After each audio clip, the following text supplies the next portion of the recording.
Graças a Deus, de volta aos vídeos aqui no YouTube. Hoje eu vou falar sobre o apóstolo Paulo, esse homem extraordinário e muito culto, e um homem que viveu a sua vida para apresentar as boas novas de Cristo. Vamos viajar por Atenas, na Grécia Antiga, por onde Paulo passou. Lucas escreveu, o Evangelho de Lucas e também Atos dos Apóstolos. No livro de Atos dos Apóstolos, a partir do versículo 8 já aparece a figura de Saulo, E depois no capítulo 9 já aparece a conversão do apóstolo Paulo, chamado por Deus. Mas eu vou falar sobre uma das viagens dele, porque ele viajou bastante para levar o Evangelho.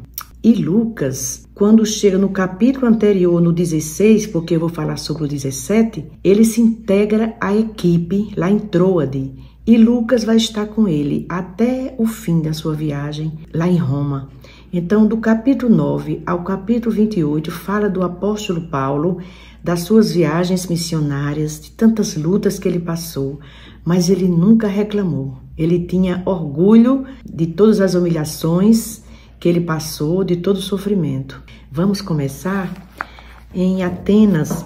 Quando Paulo chegou lá, ele estava esperando pelos seus irmãos e amigos Silas e Timóteo. Capítulo 17 do livro de Atos dos Apóstolos, versículo 16 em diante. Uma pausa aqui para dizer algo que eu vou falar.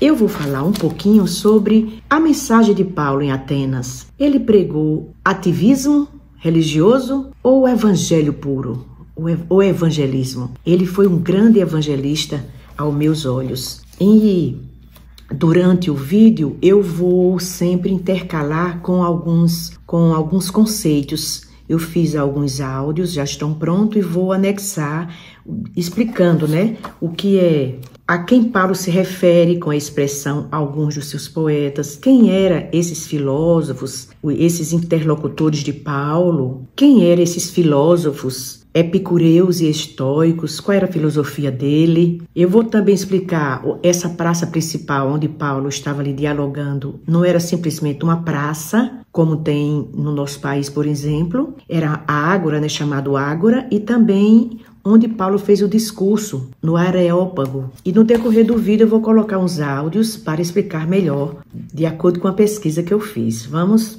lá. Versículo 16 do capítulo 17. Enquanto esperava por eles em Atenas, por eles quem? Por Silas e Timóteo. Paulo ficou profundamente indignado ao ver que a cidade estava cheia de ídolos. Alguns versículos diz assim: E enquanto Paulo os esperava em Atenas, o seu espírito se comovia em si mesmo, vendo a cidade tão entregue à idolatria. Veja que Paulo guardou aquilo para si, ele sofreu muito vendo aquilo, mas ele não usou isso para fazer nenhum alarde, ele guardou aquilo para o momento oportuno. Seguindo, por isso, discutia na sinagoga. Todo lugar que Paulo chegava, ele procurava primeiro uma sinagoga. Na sinagoga, claro, os judeus conheciam as escrituras sagradas, e lá ele debatia com os judeus, apresentando Jesus, a ressurreição de Cristo, e sempre dentro das escrituras sagradas. Mas você vai ver que aqui nesse capítulo não tem nenhuma citação direta. Paulo vai citar um pensamento de um filósofo grego. E quem mais se destacou aqui no Novo Testamento, quem mais escreveu 75% das cartas paulinas, se sobrepõe a todos os demais. Então Paulo verdadeiramente foi um apóstolo de Cristo, inspirado por Deus, e cumpriu seu papel até o fim. Então, enquanto tem pessoas criticando Paulo só porque ele é culto, porque ele foi escolhido por Deus, eu não entendo porque alguns criticam Paulo, e cada vez eu admiro esse homem extraordinário. Claro, Jesus é único, mas esse apóstolo é o que eu mais me encanto, ele e João, que escreveu o Apocalipse, e eu amo o Apocalipse. Por isso discutia na sinagoga com judeus e com gregos tementes a Deus. esses tementes a Deus, eu já ouvi de um grande teólogo explicando que esses tementes a Deus, vamos dizer assim, ele já estava flertando com o judaísmo, mas ainda não era um prosélito, ele já estava conhecendo Deus. Bem como na praça principal, exatamente, depois eu vou explicar que essa praça principal não é uma praça qualquer, chama-se lá na Grécia Ágora. A Ágora de Atenas era o coração pulsante da cidade-estado ateniense na antiguidade. Era muito mais do que uma simples praça, era o centro da vida política, social, comercial e cultural da cidade. Algumas características importantes da Ágora. Ao redor da praça havia diversos edifícios públicos, monumentos. A Ágora era adornada por monumentos e estátuas que celebravam a história e os heróis da cidade. A Ágora era o local de realização de diversos eventos, como festivais religiosos, competições atléticas, julgamentos e execuções públicas. A Ágora de Atenas é um testemunho da grandeza da civilização grega e de sua contribuição para a democracia, a filosofia e a cultura ocidental. Todos os dias, então ele ia para essa praça todos os dias com aqueles que por ali se encontravam. Alguns filósofos epicureus e estoicos, depois também eu vou falar no decorrer do vídeo, colocando os áudios. Quem eram os epicureus e os estoicos na pregação de Paulo em Atenas? Lá ele encontra um público diversificado, mas esses dois grupos se destacaram. Os epicureus, a filosofia era a seguinte: seguidores de Epicuro acreditavam que o maior bem era a felicidade, alcançada através do prazer e da ausência de sofrimento. Para eles, os deuses não se interessavam pela vida humana e o universo era governado pelo acaso. Os estoicos, a filosofia. Os estoicos, por sua vez, acreditavam na existência de um logos, entre parênteses, razão universal, que governava o universo. Eles valorizavam a virtude, a razão e a aceitação do destino. O encontro de Paulo com os epicureus e os estoicos no Areópago de Atenas representa um dos momentos mais importantes da história do cristianismo. Começaram a discutir com ele. Alguns perguntaram: o que está tentando dizer esse tagarela? Olha, tagarela já é um termo pejorativo, né? Ele não sabia que quem estava com Paulo era Deus, era o Senhor Jesus. Outros diziam: parece que ele está anunciando deuses estrangeiros. Se não bastasse tantos deuses que já tinha ali, eu vi de um pregador que tinha em torno de 30 mil deuses ali ao redor, por todo lado, como ele viu, né? Eram muitos ídolos, muitas estátuas de deuses na mitologia grega. Não só era um, era dezenas. Pois Paulo estava pregando as boas novas a respeito de Jesus e da ressurreição. Esse era o núcleo principal da mensagem de Paulo, Jesus e a ressurreição. Então o levaram a uma reunião no Areópago. O que era o Areópago, onde Paulo fez o seu discurso em Atenas? Eu vou colocar um videozinho curto a seguir.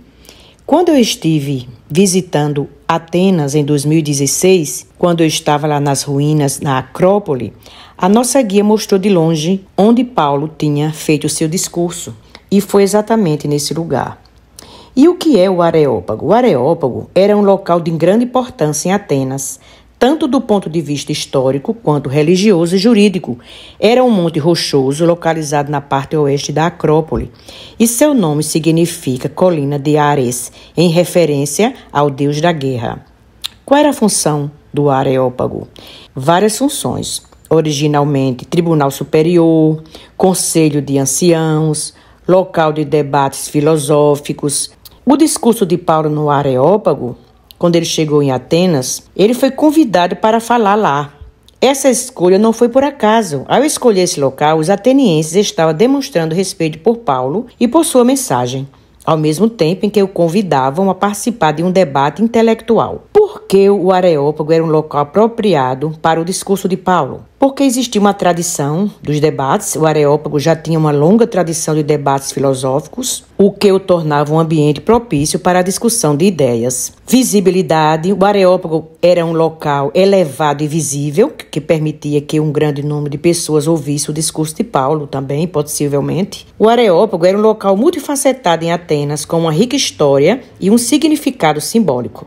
Ao escolher esse local para fazer seu discurso, Paulo demonstrou sua habilidade em se conectar com a cultura e a história do povo ateniense, buscando estabelecer um diálogo entre o cristianismo e a filosofia grega, onde lhe perguntaram: podemos saber que novo ensino é esse que você está anunciando? Você está nos apresentando algumas ideias estranhas e queremos saber o que elas significam. Todos os atenienses e estrangeiros que ali viviam não se preocupavam com outra coisa senão falar ou ouvir as últimas novidades. Então eles acharam até que, quem sabe, seriam mais uns deuses estranhos que Paulo ia apresentar. Então Paulo levantou-se na reunião do Areópago e disse... Aí começa o discurso de Paulo.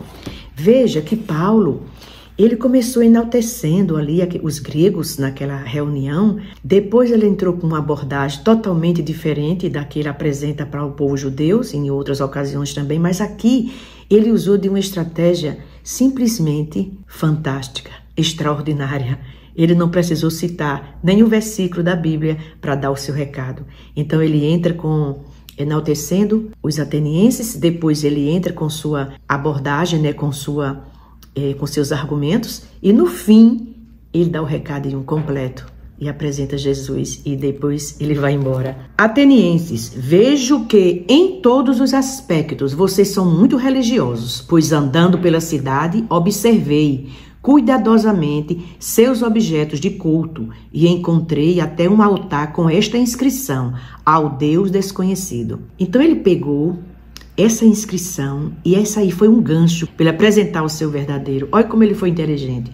Ora, o que vocês adoram, apesar de não conhecerem, eu lhes anuncio.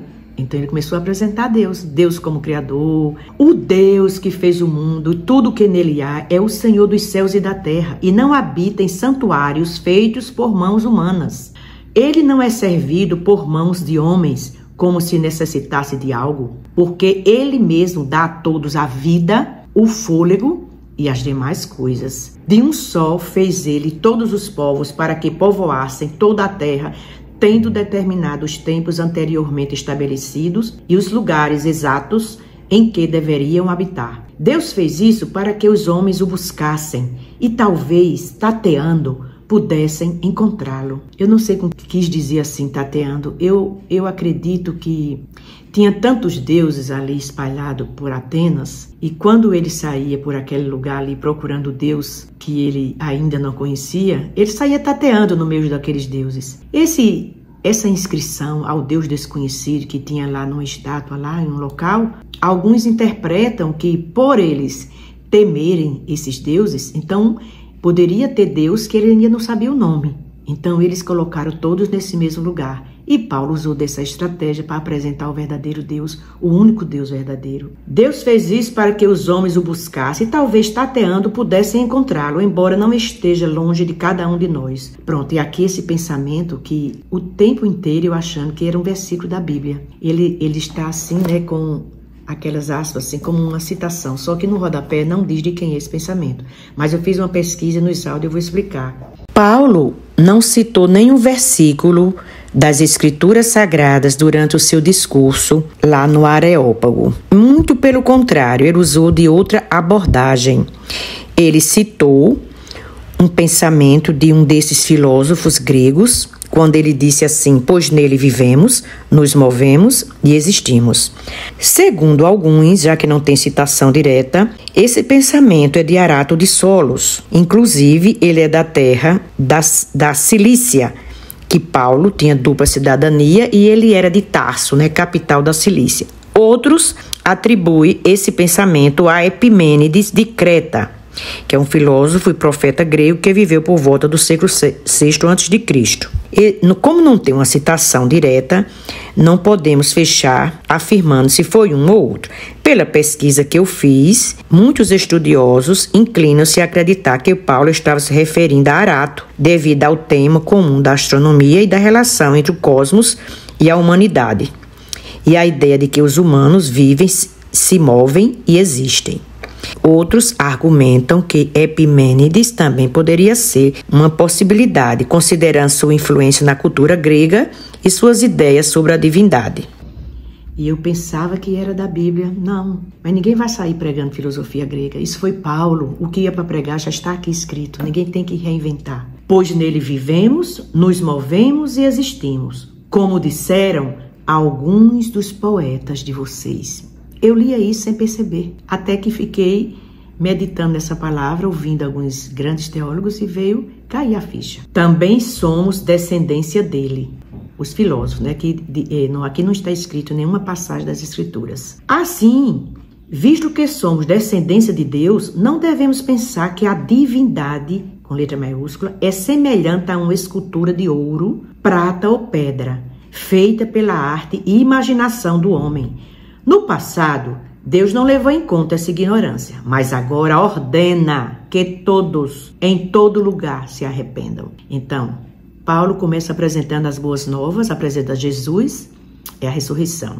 Depois que ele enaltece os atenienses pela sua religiosidade, ele entra com a sua argumentação e agora ele está dando um recado forte para eles se arrependerem. Então agora ele está apresentando o arrependimento, que também era assim a mensagem de Jesus, a mensagem de João Batista, né, que veio preparar o caminho para o mestre. Todos falaram de arrependimento. Sem arrependimento não tem conversão. Mas agora ordena que todos em lugar se arrependam, pois estabeleceu um dia em que há de julgar o mundo com justiça, por meio do homem que designou, e deu provas disso a todos, ressuscitando-o dentre os mortos. Pronto. Quem era este homem? Jesus. Ele ressuscitou e ele vem julgar. Quando ouviram sobre a ressurreição dos mortos, porque eles não acreditavam, né? Alguns deles zombaram e outros disseram: a esse respeito, nós o ouviremos outra vez. Com isso, Paulo retirou-se do meio deles. Alguns homens juntaram-se a ele e creram. Entre eles estava Dionísio,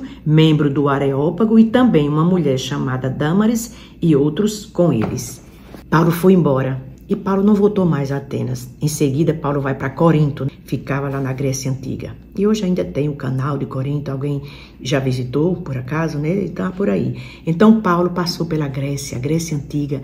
Há mais de 2000 anos, essa mensagem estava valendo. Por fim, em seguida, vou dar a conclusão. Paulo pregou ativismo político, religioso, filosófico, ou Paulo entregou a mensagem divinamente inspirada pelo Espírito Santo? Paulo foi embora depois que ele apresentou o discurso, porque o papel de Paulo não é ficar ali debatendo como se fosse um ativismo, obrigando com o argumento dele que as pessoas fossem crer em Jesus. Não. Depois que ele entregou a mensagem completa, ele foi embora, ele retirou-se dali, porque agora entra o papel do Espírito Santo, que o Espírito Santo foi enviado para convencer o homem do pecado, da justiça e do juízo. Paulo, além de conhecer as Escrituras Sagradas, estudou com o melhor mestre da sua época, que foi Gamaliel. E Paulo também era muito culto. Além de ter dupla cidadania, isso fazia ele circular livremente pelas províncias romanas. Ele também era muito culto e conhecia a cultura de cada lugar onde ele passava. Sempre ele começava pela sinagoga, mas quando ele saía para outras áreas falar com os gentios, nesse caso aí, ele já usou de outra abordagem para apresentar a sua mensagem principal: Jesus, ressurreição e arrependimento. Paulo, quando chegou em Atenas e ficou impactado com aquela idolatria que dominava a cidade de Atenas, ele ficou muito indignado no seu espírito, mas ele não saiu fazendo ativismo político, religioso, ele não utilizou isso para dividir, para polarizar, não, muito pelo contrário, ele guardou no seu espírito e na hora oportuna ele usou de um próprio pensamento filosófico, dos filósofos gregos para entregar sua mensagem. Porque a polarização que está acontecendo hoje no meio das igrejas, em virtude de levar para o culto, para o altar, política, eu não sou contra que a pessoa tenha seus princípios e vote nos seus candidatos e não seja omisso. Mas dentro do culto, o altar é lugar de adoração e não lugar de divisão. O único que une é Jesus, através do Espírito Santo. É o único mediador entre Deus e os homens. E o ativismo. O que é o ativismo? Todos nós temos opiniões e convicções. Quando Quando passamos a defender estas crenças de forma sistemática, na tentativa de persuadir outras pessoas e agir em prol de uma causa política, religiosa, ou etc., estes esforços podem ser classificados como ativismo. Paulo usou de uma abordagem inteligente para alcançar o seu propósito, mas jamais ele se utilizou de ativismo religioso para dissuadir. Se você gosta desse tipo de conteúdo sobre fé e viagens, inscreva-se no meu canal, fortalecer a nossa fé, vamos aprender mais de Deus. Os dias são difíceis. Muito obrigada por assistir os meus vídeos. Obrigada. Se gostar, curta, comente, compartilhe. E no próximo vídeo, que Deus me conceda a graça de voltar aqui e fazer mais um vídeo para vocês. Vamos juntos seguir Jesus. Obrigada.